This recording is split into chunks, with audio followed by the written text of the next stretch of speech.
शांति। तो आज हम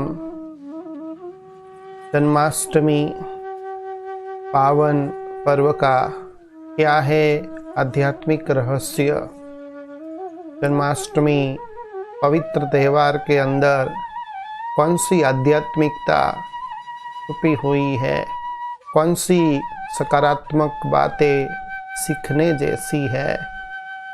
तो कहा जाता है कि कोई भी माँ अपने बच्चे को देखती है तो कहती है ये तो मेरा आँखों का तारा है, ये तो मेरा लाल है, ये तो मेरा दिल का दुल्हारा है। तो ये जब कहती है और जब श्री कृष्ण के चित्र को देखती है, उनकी मूर्ति को देखती है, उनके बाल स्वरूप को निहारती है, वे सब कुछ भूल जाती है और श्री कृष्ण को ही अपना बच्चा लाल समझने लगती है।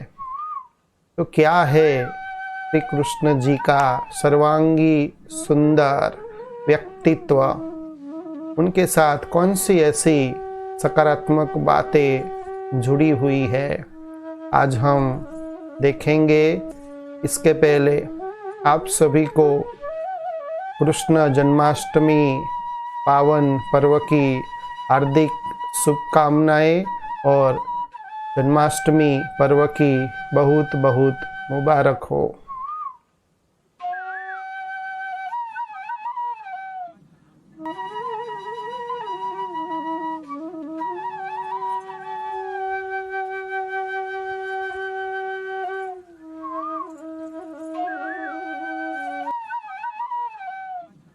ओम शांति।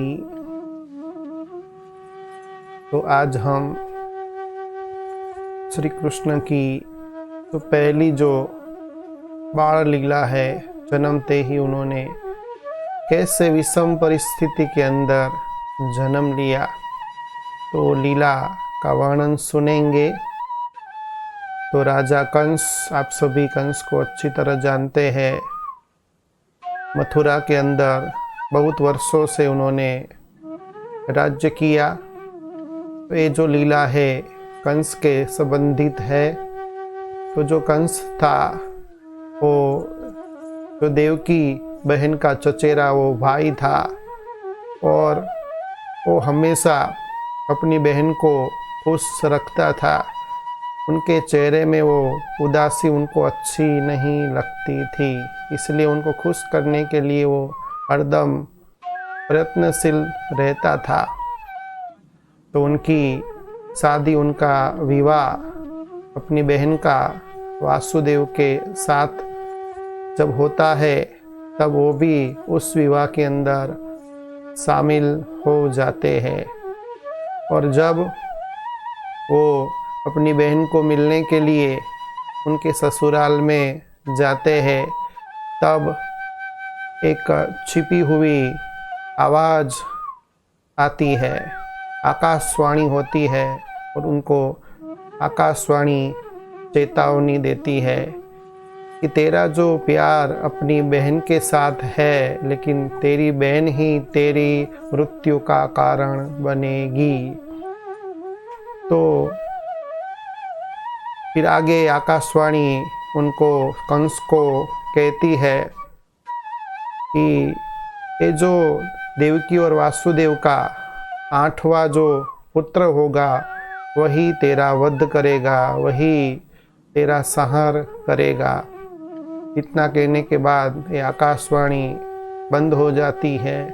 तो तुरंत ही कंस वो क्या करता है कि दोनों को, वासुदेव और देवकी अपनी बहन को, वो कारावास में डाल देता है। और कारावास के अंदर ही कुछ समय के बाद एक पुत्र का जन्म हुआ, दूसरे का, तीसरे का, चौथे का, ऐसे करते करते 7 पुत्र के जन्म हुए। लेकिन एक के बाद एक कंस कारावास में आता और जब उसका जन्म होता वो तुरंत ही उसको पटक कर मार देता था। तो 7 पुत्र की मृत्यु के बाद जब 8वां पुत्र श्री कृष्ण के रूप में आने वाला था तब श्रावण महीना चल रहा था, अष्टमी चल रही थी, मध्य रात्रि थी। उस समय पृथ्वी के अंदर एक चमत्कार होता है। चमत्कार ये होता है कि जो कारावास होता है उसके जो गेट होते हैं ऑटोमेटिक खुल जाते हैं और जो सैनिक पहरेदार होते हैं वो बेहोश हो जाते हैं। और फिर छुपी आवाज़ से जो वासुदेव है उनको रास्ता दिखाते हैं और वो टोकरी में श्री कृष्ण के बालक रूप को लेकर के बड़ी नदी में पार होने के बाद, क्योंकि उस समय मूसलधार बरसात होती है, बाढ़ आती है, तो पानी के बीच में चलते हुए नदी से उस पार जो उनका मित्र होता है नंद लाला, उनके घर जाते हैं। तो घर जब जाते हैं, नदी जब क्रॉस कर रहे होते हैं, तब साक्षात शेषनाग श्री कृष्ण जी को ऊपर छत्र छाया के रूप में उसकी रक्षा करते हैं। फिर दिखाते हैं कि वहाँ नंदलाला और यशोमती माँ के घर जाकर के उनकी जो पुत्री होती है उसका अदला बदली कर देते हैं और अपने जो लाल को श्री कृष्ण को वहाँ रख देते हैं और उनकी पुत्री को लेकर के फिर से कारावास में आ जाते हैं। तो जब सैनिक लोग को पता पड़ता है कि 8वें पुत्र नहीं लेकिन पुत्री का जन्म होता है, तब सैनिक तुरंत ही कंस को ये मैसेज देते और कंस तुरंत ही उसको मारने के लिए कारावास में आ जाता है। और जब कारावास में आता है तो जब वो पुत्री को अपने हाथ में लेता है तो तुरंत ही वो पुत्री अदृश्य हो जाती है और अदृश्य होने के बाद वो आकाश में जाकर बिजली का रूप धारण कर लेती है और बड़ी आवाज़ से आकाशवाणी होती है और वो कहती है कि तुझे मारने वाला सुरक्षित जगह पर पहुंच गया है और कुछ समय के बाद जब समय आएगा तब वो तेरा वध अवश्य करेगा। तो दिखाते हैं कि गोकुल के अंदर धीरे धीरे कृष्ण जी बड़े होते जा रहे हैं। वहाँ उनकी बाल लीला शरारत से जो गोकुलवासी थे बहुत खुश होते थे, प्रसन्न होते थे, इसलिए इसको गोकुलाष्टमी भी कहा जाता है। और श्रावण महीने के अष्टमी और मध्य रात्रि में श्री कृष्ण का जन्म हुआ, इसलिए उसको जन्माष्टमी भी कहा जाता है। फिर जब श्री कृष्ण बड़ा हो जाता है तो फिर थोड़ा समझदार हो जाता है, तो फिर वो कंस का वध करता है और अपने माता पिता वासुदेव और देवकी को कारावास से उड़ा देता है। तो ये थी सारी जन्माष्टमी, जब श्री कृष्ण का जन्म होता है उसकी कहानी। तो ये जन्माष्टमी का आध्यात्मिक रहस्य क्या है?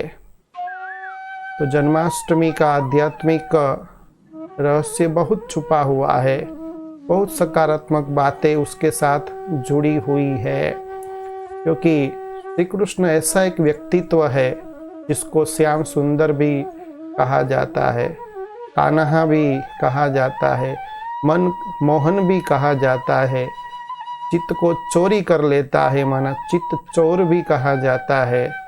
तो ऐसा उनका व्यक्तित्व कैसा बना? और कहा जाता है कि श्री कृष्ण वो 16 कला संपूर्ण निर्विकारी, मर्यादा पुरुषोत्तम और डबल अहिंसक थे। जब उनकी जो वृत्ति थी, उनकी जो कृति थी, उनकी जो दृष्टि थी, लेस मात्र भी कलुषित नहीं थी। उनके मन के अंदर क्रोध के भाव नहीं थे, मोह है, लोभ है, अहंकार है, उसके धब्बे नहीं थे। वो नष्टोमोहा थे, निरअहंकारी थे और उनका व्यक्तित्व सुहावना था। तो एक बात ऐसी इसमें छुपी हुई है कि कई लोग एक कलंक लगाते हैं कि श्री कृष्ण को 16,108 रानियां थी। तो क्या ये कलंक उचित है? देखा जाता है श्री कृष्ण वो तो परम पवित्र है, संपूर्ण पावन है, 16 कला से संपूर्ण है और लेस मात्र भी विकार उनकी वृत्ति के अंदर नहीं है, दृष्टि के अंदर नहीं है, उनकी लीला के अंदर नहीं है। तो क्यों दिखाया है उनको 16,108 रानियां? सोचने जैसी बात है। तो वास्तव में इसका आध्यात्मिक रहस्य क्या है? क्या वास्तव में इस जमाने के अंदर हम सोचे किसी को 16,108 रानियां हो सकती है? तो क्या है इसका आध्यात्मिक रहस्य? तो रहस्य ये है कि जब श्री कृष्ण वैकुंठ के मालिक थे, जब सतोप्रधान उनकी अवस्था थी, तब उनके साथ 16,108 देवात्माएं थे, महान आत्माएं थे जो उनके साथ राज्य कर रहे थे। ये जो 16,108 उन्होंने जब परमपिता परमात्मा शिव इस तरह पर अवतरण किया और सहज राजयोग और ज्ञान दिया, तो वो ज्ञान को, ये भगवान की श्रीमत को अपने जीवन में उन्होंने अर्पण किया और अपना जीवन अर्पण करके उनकी मत पर चले और श्री कृष्ण के साथ ही उन्होंने पुरुषार्थ किया और ये देवपद प्राप्त किया। तो वास्तव में 16,108 तो सतोप्रधान देवी देवता है जो कलयुग के अंत और सतयुग के आदि संगम युग पर श्री कृष्ण का जो 84वां जो शरीर है, 84वां जो देह है, उसके साथ रह करके उन्होंने पुरुषार्थ किया और वहाँ वैकुंठ में जाकर ये प्रारब्ध उन्होंने पाई। इसलिए 16,108 रत्नों का गायन है। और दूसरा ये भी रहस्य जानने का है कि श्री कृष्ण को द्वापर युग में दिखाया है। तो क्या ये भी उचित है? क्या श्री कृष्ण द्वापर युग में आए थे? एक सोचने जैसी बात है। तो आप सभी जानते हैं कि पहले सतयुग, त्रेता, द्वापर, फिर होता है कलयुग। अभी देखो कि इस जमाने के अंदर इतने महान सर्वगुणों से संपन्न सतोप्रधान आत्मा जब आती है, जब जन्म लेती है, तो उसके बाद स्वर्ग आना चाहिए, क्योंकि द्वापर युग के बाद तो कलयुग आता है। और अभी का युग देखो, कलयुग का भी अंतिम समय चल रहा है। तो द्वापर युग में जब श्री कृष्ण आए और कहा जाता है युद्ध करवाने के लिए आए, अधर्म का विनाश किया और सत्य धर्म की स्थापना की। तो जब सत्य धर्म की स्थापना की, द्वापर युग चला गया, युद्ध समाप्त हो गया, तो कलयुग के अंदर तो अभी शांति होनी चाहिए और अभी तो स्वर्ग आना चाहिए। अभी तो और ही कलयुग चल रहा है, और ही लड़ाई झगड़ा, जहाँ देखो अशांति ही अशांति। तो सच में क्या है? वो उसका राज ये है कि सतयुग के अंदर जब 16 कला संपूर्ण निर्विकारी, जब श्री कृष्ण का राज्य होता है, तब एक भी आत्मा वहाँ अपवित्र नहीं होती, एक भी आत्मा वहाँ विकारी नहीं होती। तो द्वापर युग में तो श्री कृष्ण के साथ कंस को दिखाते हैं, जरासंध को दिखाते हैं, शिशुपाल को दिखाते हैं। तो आप सोचिए कि ये कंस है, जरासंध है, ये जो शिशुपाल है, अच्छे व्यक्ति थे? वो तो एक असुर थे, वो तो एक देवता थे, वो तो एक दानव थे और एक दैत्य थे, विकारी थे, बुद्धिहीन थे। तो ऐसे बुद्धिहीन, ऐसे विकारी, ऐसे दैत्य को क्या भगवान मिल सकते हैं? और भगवान के आने के समय, ऐसे श्री कृष्ण के आने के समय, क्या ये अपवित्र आत्माएं हो सकती है? तो कहा जाता है कि जब श्री कृष्ण वैकुंठ के मालिक थे, पावन थे, क्योंकि उनका शरीर भी पावन होता है और उनकी आत्मा भी पावन होती है, तो एक भी अपवित्र पतित आत्मा वहाँ हो नहीं सकती। क्योंकि जब कोई भगत तपस्या करता है, कितनी नौधा भक्ति करता है, कड़ी यात्राएं करता है, कष्ट सहन करता है, तब क्षण भर के लिए उनको श्री कृष्ण का दीदार होता है। मीराबाई ने भी सारा जीवन अपना दे दिया, तब उनको साक्षात्कार होता था। कितनी मेहनत की। तो क्या कंस, जरासंध, शिशुपाल, उन्होंने ऐसी मेहनत की थी जिससे वो श्री कृष्ण को देख पाए? तो एक सोचने जैसी बात है।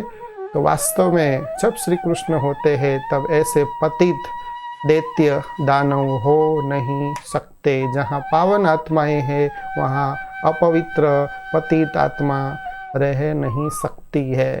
तो ये है इसका सच्चा आध्यात्मिक रहस्य। और दूसरा दिखाते हैं कि कुरुक्षेत्र के अंदर श्री कृष्ण ने अर्जुन को सच्चा गीता ज्ञान दिया।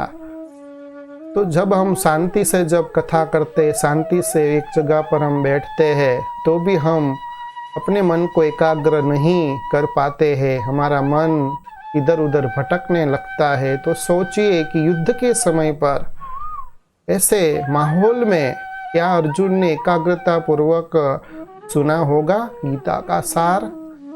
और दिखाते हैं कि श्री कृष्ण ने गीता गाई है। तो ये भी एक आध्यात्मिक रहस्य आपको बताना हम चाहते हैं कि गीता में ही साफ लिखा है, आप सभी ने पढ़ा होगा, उसका अध्ययन किया होगा, तो उसमें ही वर्णन है, खास लिखा है कि जब मैं आऊँगा तब मुझे कोटों में कोई, कोई में भी कोई, विरले मुझे जानेंगे।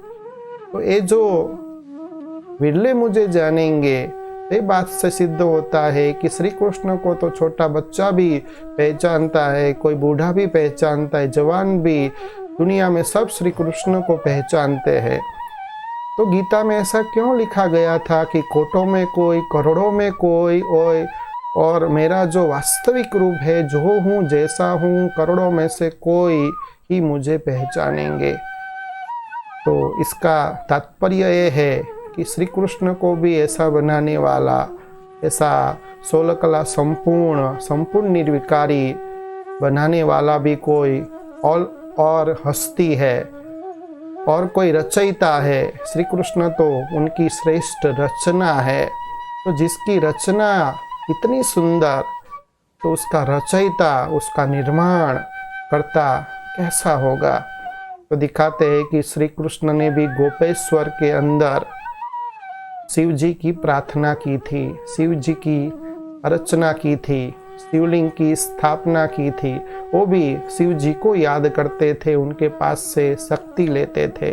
तभी जब महाभारत का युद्ध होने वाला था, तब श्री कृष्ण ने सब पांडवों को कहा कि ये कुरुक्षेत्र के अंदर आप शिव जी का आह्वान करो और उनके पास से वरदान लो, शक्ति लो, तभी आप महाभारत युद्ध को जीत पाएंगे। तो यही बताता है, अगर श्री कृष्ण के अंदर ही ताकत है गीता ज्ञान सुनाने की, तो वो कभी शिव जी का नाम नहीं लेते। तो वास्तव में ये श्री कृष्ण एक श्रेष्ठ रचना है, पवित्र आत्मा है, संपूर्ण है, सर्वांगी सुंदर है, लेकिन उसका जो रचयिता है स्वयं परमपिता परमात्मा शिव जी है। इसलिए कहा जाता है सबकी हम जय बुलाते हैं और लास्ट में हर हर महादेव की जय बुलाते हैं, क्योंकि वही धर्म ग्लानि के समय जब अधर्म बढ़ता है और धर्म के अंदर भी भ्रष्टाचार फैल जाता है, त्राहिमाम हो जाता है, अशांति फैल जाती है, और जब सब लोग पतित पावन को बुलाते हैं, तब एक ज्ञान का सागर पतित पावन परमपिता परमात्मा शिव वो ब्रह्मा तन का आधार लेकर के, इसलिए कहा जाता है कि एक बूढ़े तन में आकर के भगवान गीता का सच्चा राज सुनाते हैं। ये भी गीता के अंदर लिखा हुआ है। तो आकर के वो सत्य ज्ञान देते हैं, श्रीमत देते हैं, और जो लोग वो श्रीमत को अपनाते हैं वो श्री कृष्ण के साथ पुनः वैकुंठ में राज्य करते हैं। तो अभी पुनः इस वैकुंठ की स्थापना भी हो रही है। अभी कलयुग का अंत समय चल रहा है और सतयुग का आदि, जिसको संगम युग कहा जाता है, जिस युग के अंदर ही परमात्मा का अवतरण होता है। तो आप सभी को एक खुशखबरी सुनाना चाहते हैं कि वो जो शिव जी है, वो जो परमपिता परमात्मा है, उसका अवतरण हो चुका है और पुनः ये श्री कृष्ण की दुनिया, वैकुंठ की दुनिया और ये जो बहिष्ठ की जो दुनिया है, जिसको पैराडाइज कहा जाता है, जो वंडर ऑफ द वर्ल्ड है, उसकी स्थापना भी हो रही है। तो क्या आप उसमें आना नहीं चाहते हैं? तो अभी आप सभी अपने आप से पूछिए कि जब हम श्री कृष्ण के मनमोहक रूप को देखते हैं, निहारते हैं, उनकी लीला को देखते हैं, तो कितना हमको आकर्षण होता है, कितना हमको उसके अंदर विश्वास है, आस्था है। लेकिन आस्था सच्ची तब मानी जाएगी, निश्चय तब माना जाएगा, विश्वास तब माना जाएगा जब उनका जैसा आप बनकर के दिखाएंगे। क्योंकि उनके मन के अंदर क्रोध नहीं था, नष्ट मोह थे, निरहंकारी थे, एक भी विकार लेस मात्र भी नहीं था, नाम शेष था। तो अभी तो हमारे मन के अंदर विकार छुपे हुए हैं और मुख में राम राम श्री कृष्ण शरणम मम कहते हैं। तो ये हुआ कि मुख में राम और बगल में विकार, ऐसी बात हो गई। तो दोनों तरफ से आपको कुछ नहीं मिलेगा। जब एकमय हो जाएंगे और उनकी जो विशेषता है, उनकी जो श्री कृष्ण की जो खूबियाँ है, जो कलाएँ हैं, वो अपने जीवन में धारण करेंगे, तभी श्री कृष्ण को अच्छा लगेगा, तभी श्री कृष्ण प्रसन्न होंगे और अपने राज्य के अंदर वो आपके साथ रहेंगे। तो क्या श्री कृष्ण के साथ आप सभी राज्य नहीं करना चाहते? तो पुनः इस वैकुंठ की भूमि, ये नई दुनिया, ये जो बहिष्ठ है, जो भगवान शिव शिवालय स्थापन कर रहे हैं, वो अभी टूंक समय के अंदर आ रहा है। तो उसके लिए आप अभी तैयारियां भी हो रही है कि देखो अभी वर्तमान समय भी, माहौल भी ऐसा है कि एक वायरस ने सारी दुनिया को हिला दिया और उसका कोई भी अभी तोड़ नहीं है। और कितने सब हैरान हो रहे, कितने सारे उससे ग्रसित हो गए, कितने की मौत हो गई है। तो क्या ये अंतिम समय नहीं चल रहा है? कितनी बारिश होती है, कितना बाढ़ आता है, भूकंप होता है, कितने लाखों लोग मर जाते हैं। तो क्या ये कलयुग नहीं है? ये कलयुग का अंत समय चल रहा है। कब विनाश होगा? क्योंकि अभी तीसरा विश्व युद्ध की भी तैयारी हो रही है। तो उसमें क्योंकि जब नया मकान बनाना होता है तो पुराने मकान को तोड़ा जाता है। तो जो शिव जी है, साक्षात गुप्त वेश में ब्रह्मा तन में आकर के नई दुनिया की स्थापना का कार्य करवाते हैं और शंकर के द्वारा जो पुरानी दुनिया है, कलयुगी दुनिया है, उसका विनाश का कार्य करवाते हैं। इसलिए शिव जी को करण करावनहार कहा जाता है। तो ये जो श्री कृष्ण है, उस दुनिया में आप भी सभी आ सकते हैं। तो श्री कृष्ण की दुनिया में आने के लिए अपने आप को पहचाने, शिव परमपिता परमात्मा को पहचाने। और ये जो कल्पवृक्ष है, ये जो 84 जन्म की कहानी है, ये जो सृष्टि चक्र है, जिसके हम एक्टर है, उस एक्टर को, एक्टर होते हुए भी उस नाटक को हम जानते नहीं, उसके रचयिता को नहीं जानते हैं। तो हमने जानकर क्या किया, तो आप सभी उसको जाने, उसको पहचाने, अपने जीवन में धारण करें, तभी आप श्री कृष्ण की वैकुंठ की दुनिया में राज्य कर सकते हैं, उसका आप मालिक बन सकते हैं। अच्छा, ओम शांति।